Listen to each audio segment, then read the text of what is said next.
On his deathbed, he gave this book to Rav Lightman, and Michael Lightman published the book. And it contains beautiful articles describing the inner work of a person. A lot of the work in Kabbalah is technical work, the study of the 10 Sephirot, Talmud Esser Sephirot, and other technical works, the Tree of Life, the Zohar, which deal with the technical aspects of creation as well as the inner states related to them. Well, these articles in the book Shemati, they're specifically made for the student to find himself, to identify inner states and to connect these inner states to the technical work and the Kabbalistic work as a whole. And they contain thought from the highest level of reality. This particular article, There's None Else Beside Him, it encapsulates the entire methodology of Kabbalah. There isn't anything that a person need do or know or consider that's not in this article. And Rabash told Rav Lightman that it would be a good thing if he read this hundreds of times. We'll read it once today, perhaps, if we can get through it. And as we do, again, we're doing this only to attract upper light. And all that you need do as we go through this is to try to connect with the thought and the feeling of the author. There's none else beside him. It is written that there is none else beside him, meaning that there is no other power in the world with the ability to do anything against him. And what man sees, namely that there are things in the world, is because he wills it so. In other words, there's one power, there is one active force, there is one actor in reality. And there is no other authority, there is no other author to anything that occurs in reality. But the fact that we see that the world is built in such a way that there seems to be an opposing force, well, this is done on purpose. And it's for our benefit. And it needs to be harnessed. It needs to be understood. And it needs to be included in our perception. And it is deemed a correction called the left rejects and the right adducts, meaning that which the left rejects is considered correction. This means that there are things in the world which from the beginning aim to divert a person from the right way, and they reject them from holiness. The hiddenness of the Creator is not a physical hiddenness. We feel perhaps he's not there, or maybe I believe in him, but the proof for it, we don't truly claim that if we saw him stand before us, we already know this. We know that we're not speaking about a physical proof, a physical reality. The hiddenness of the Creator is hidden not just from our physical senses, he is hidden from our inner sensation, our feeling of connection, our faith, our direct sensation in our thoughts. He is hidden from us by our doubts. Right? There's a quality of our inner state that when we are filled with doubt, then there is a rejection.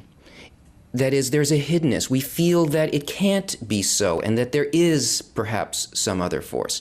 It's this sensation, this inner state of hiddenness where the reason for things, or to feel that there could be any kind of a divine guidance behind anything, our doubt covers it completely.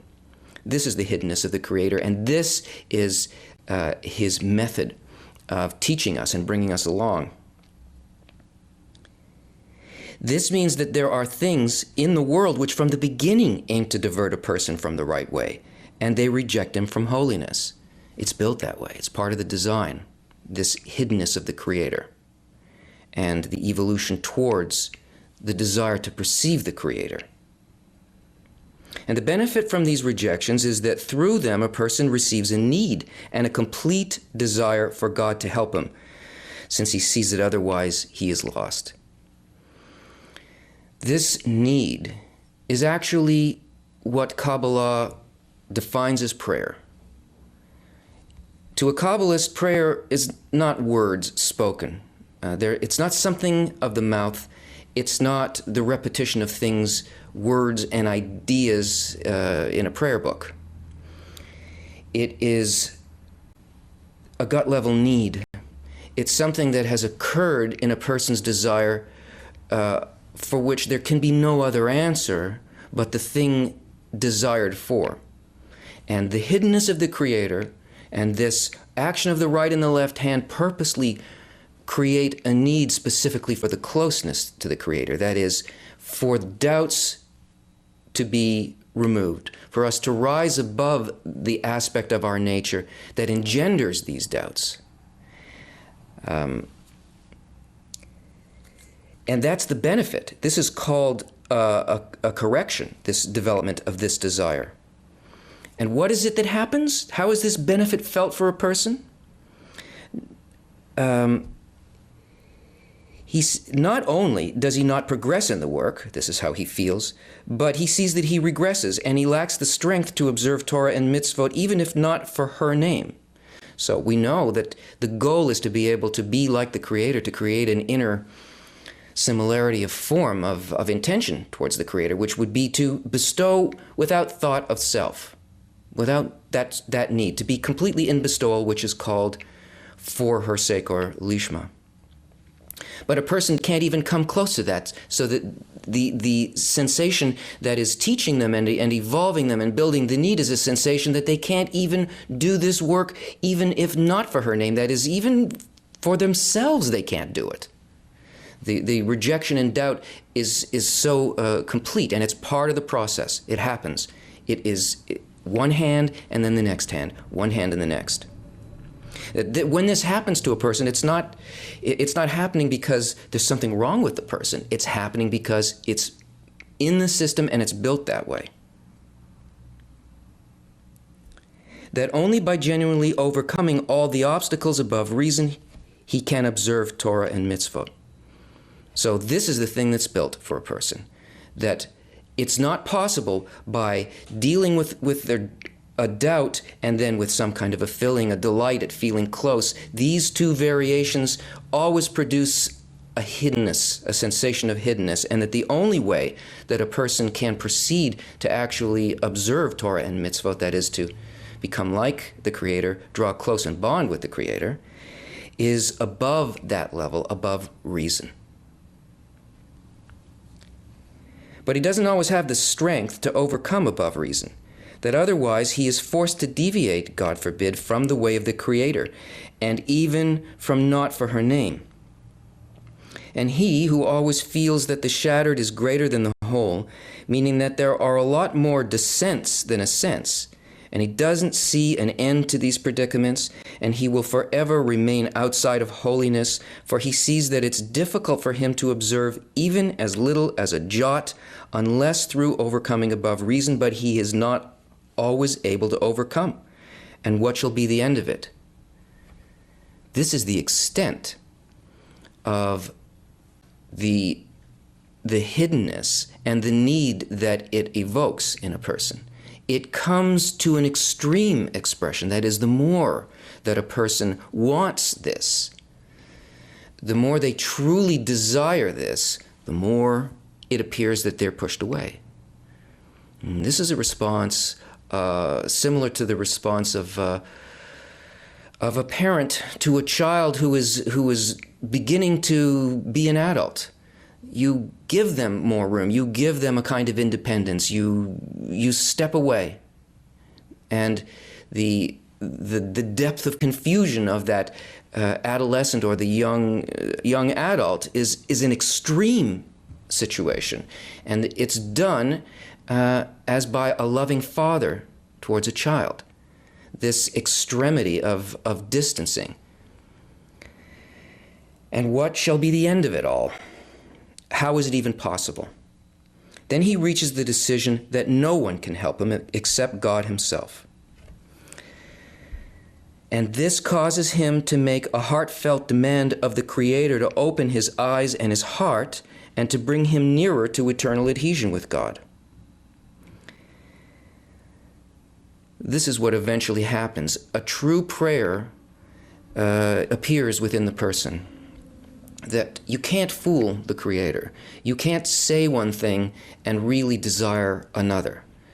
This is the kind of prayer that is answered immediately because the Creator is the whole of reality, and the force of development responds to those particular conditions that allow for development. That is, there must be something in the creature that allows a higher state to occur for them. And that higher state only happens as a result of a deepening need. So it says, it follows then that all the rejections that he had experienced had come from the Creator.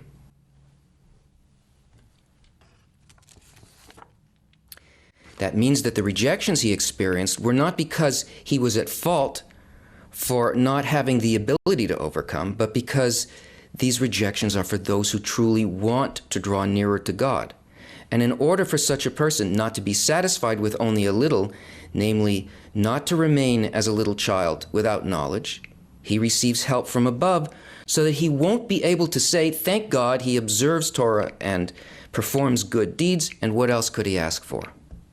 This action of the Creator, this rejection that was given to him, this doubt that entered him, was given to him by the Creator, specifically so that he would not remain still, so that he wouldn't be satisfied with some sensation at a distance, some idea, some belief. In other words, that he wouldn't function as a child in reality. Oh, there is a God, and he will take care of me, and if I ask for something, maybe he'll change his attitude towards me and be nice to me and take away this situation. No, this is the way that a child tries to deal with and manipulate a parent. But what is it that a child can do to a parent that would change the quality of the love towards the child? Even in the natural world, in the physical world, the love of a mother or a father to the child, it encompasses everything for the child. There's nothing that will change it. It's constant.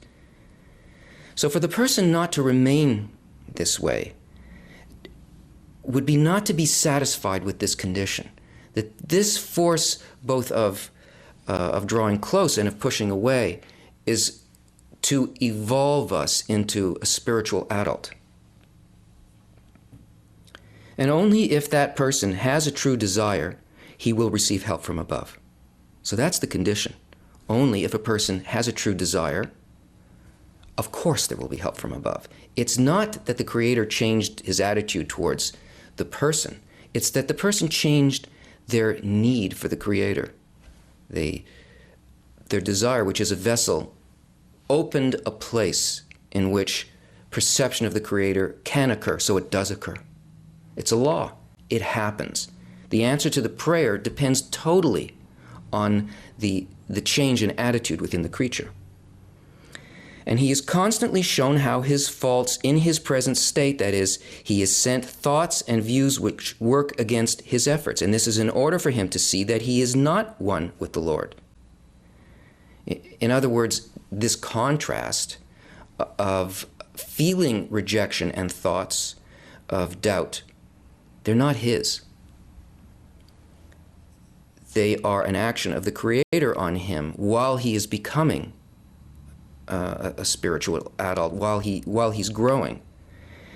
And specifically, the hiddenness comes from, must be experienced as doubt and must go against his efforts, no matter how broad or how good or how precise he may have been progressing up until that point. It must undermine all of that purposely. And that is so that he can see a contrast between where he is now in a particular state and what he needs to overcome above reason, where he needs to be next. Because to be satisfied, you think, oh, I'm one with the Lord, I'm fine, I had this perception, I'm okay, I know everything now, I've got some kind of belief on this level. No, the Creator wants to create a creature and fill it totally with a bonding with the light. It has to be unbounded. So we have to see how unlike the next level we are so that we build this need again to move towards that level. And as much as he overcomes, he always sees how he is found in a position farther from holiness than others who feel one with the Lord. But he, on the other hand, always has complaints and demands, and he cannot justify the behavior of the Creator and how he behaves towards him. And it pains him that he is not one with the Lord until he comes to feel that he has no part in holiness whatsoever. So, a person sees his situation change. He's not satisfied with the things that others around him are satisfied with. He comes to a point of complete preparation, that is, of complete doubt and complete despair. This is one of the things that occurs. And this is a preparation.